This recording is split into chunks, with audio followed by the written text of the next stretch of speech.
नारी शक्ति वंदन अधिनियम को इस सदन में सर्वप्रथम प्रणाम करती हूं और विशेषतः देश के प्रधान सेवक का वंदन एवं अभिनंदन करती हूं।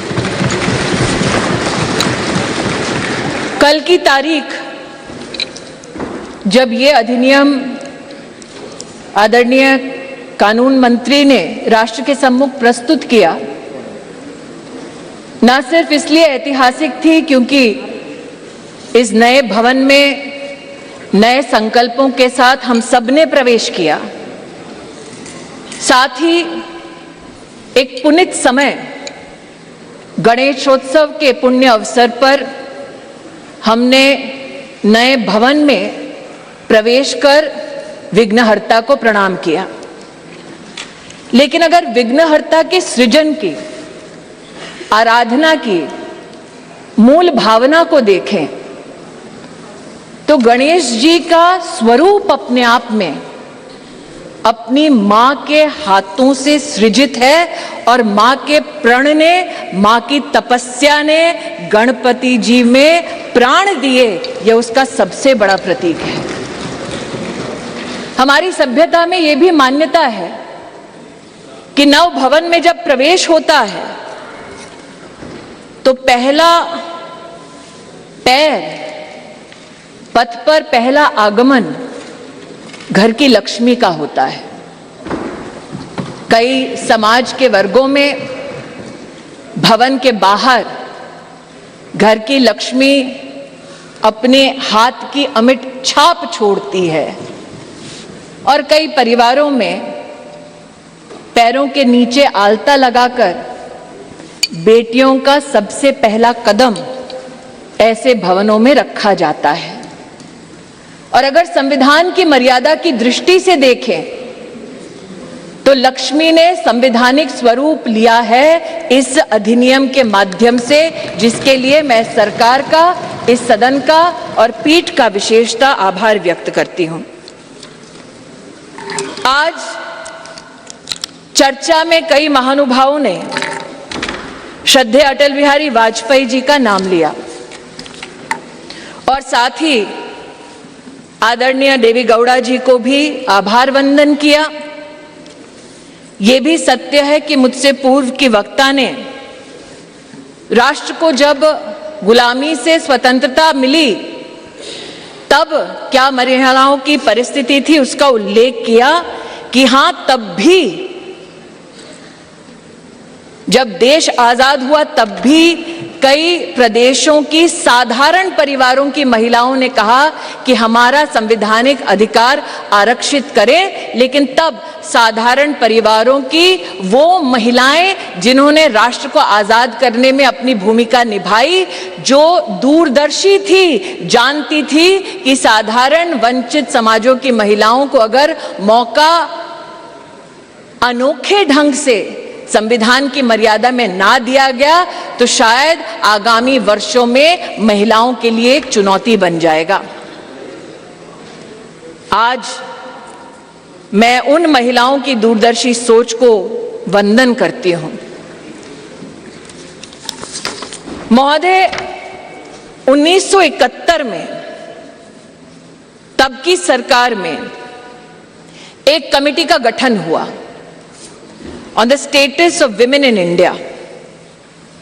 और आज मैं विशेष रूप से आपका ध्यान आकृष्ट करती हूं 1974 में जब कमेटी ने अपनी रिपोर्ट को साझा किया तो उसके 7वें चैप्टर में पॉलिटिकल स्टेटस के वर्णन में ये इंगित है कि तब भारतीय जनसंघ ने कहा था कि महिलाओं को कॉन्स्टिट्यूशनली गारंटी कीजिए। They were the advocates for women's reservation.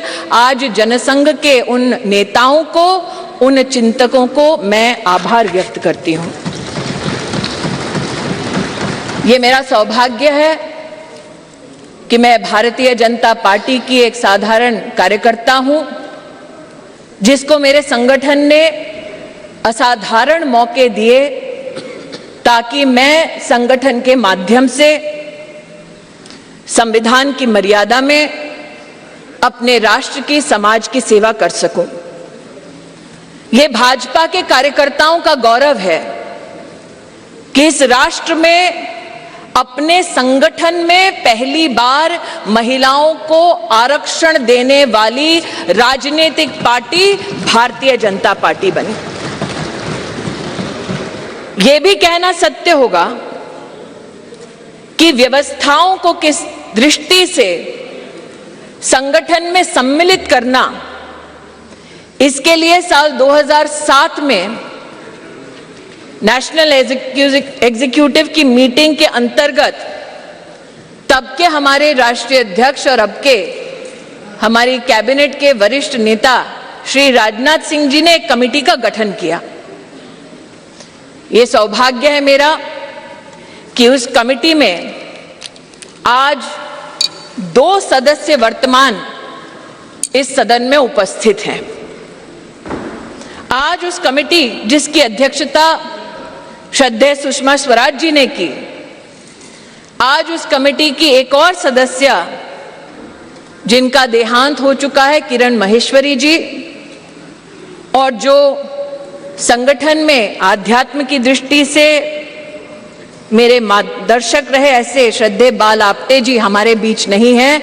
मैं उनके योगदान के लिए उनको नमन करती हूं। यह भी उचित होगा अध्यक्ष जी कहना कि उस कमेटी में नजमा हिप्तुल्ला जी थी, उनका आभार वंदन करती हूं।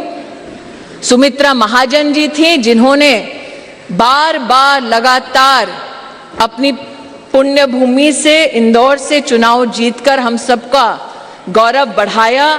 उन्होंने स्पीकर की भूमिका में महिलाओं का राष्ट्र भर में गौरव बढ़ाया। मैं ताई की अनुपस्थिति में ताई को प्रणाम करती हूं। और कमेटी में 2 और महानुभाव थे जो विद्यमान है वर्तमान के सदन में, जिन्होंने महिला आरक्षण भाजपा के संगठन में कैसा हो उसको सुनिश्चित किया, जो आज मोदी सरकार के मंत्री हैं, आदरणीय किशन रेड्डी जी और किरण रिजिजू जी। मैं आपको भी आभार व्यक्त करती हूं। महोदय, they say success has many fathers and failure has none। और इसीलिए कल जब ये प्रस्ताव सदन में आया तो कुछ लोगों ने कहा हमारा बिल है, कुछ लोगों ने कहा हमने चिट्ठी लिखी, कुछ लोगों ने कहा कि ये पूरा का पूरा संवैधानिक निर्माण हमारा था। आज ऐसी एक सम्मानित नेत्री ने सदन में अपना वक्तव्य रखा, लेकिन उनका मैं एक विशेष रूप से आभार व्यक्त करती हूं कि 2 विषयों पर उन्होंने ऑन रिकॉर्ड स्पष्टीकरण दिया है।